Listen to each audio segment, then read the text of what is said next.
नमस्कार मित्रों, बिहार की राजधानी पटना की ये सड़क है वीरचंद पटेल पथ की।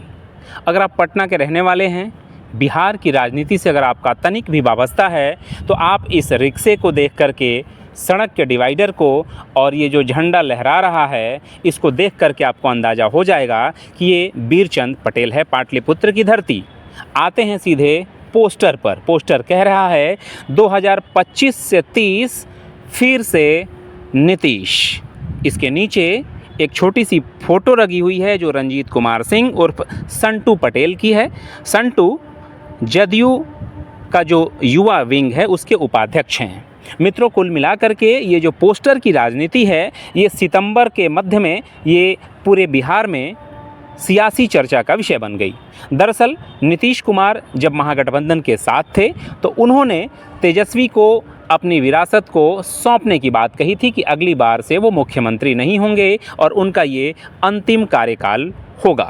लेकिन सितंबर मध्य में जब पटना की सड़कों पर इस तरीके से दोबारा पोस्टर लगना शुरू हुआ जिसमें ये दावे किए गए कि 2025 से 30 फिर से नीतीश, यानी न तो बीजेपी के लिए और न ही गठबंधन के और किसी के लिए सीएम पद के चुनाव में कोई भी ऑप्शन नहीं दिखा। जनता पटना की वीरचंद पटेल पथ पर है।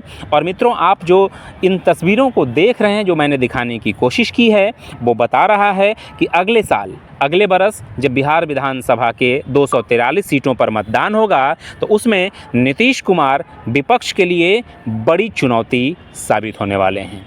कुल मिलाकर अगर बिहार के सियासी गलियारों की अगर हम चर्चा करें तो आप कह सकते हैं विपक्ष की भाषा में कि नीतीश फिर से पलट गए हैं। दरअसल उन्होंने कहा था कि वे अब अगली बार से राजनीति से एक तरीके से संन्यास ले लेंगे, लेकिन फिलवक्त स्थिति ये है कि वे न केवल अभी राजनीति के चर्चा के केंद्र में हैं, बल्कि लोकसभा चुनाव के बाद विधानसभा चुनाव भी भाजपा ने, जो कि भाजपा बिहार में एनडीए की महत्वपूर्ण सहयोगी दल है, उसने कहा है कि अगला जो बिहार विधानसभा का चुनाव होगा वो भी नीतीश कुमार के नेतृत्व में लड़ा जाएगा।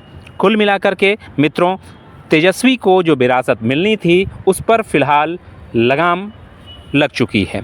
ये देखना दिलचस्प होगा कि क्या नीतीश कुमार फिर से पलट जाते हैं या फिर वे एनडीए के साथ ही रहते हैं। ये तो भविष्य के गर्त में है, लेकिन नीतीश कुमार अभी राजनीति में पुरजोर तरीके से टिकने वाले हैं। यूँ तो हरियाणा विधानसभा और कश्मीर विधानसभा के 90 सीटों पर कल मतगणना होनी है।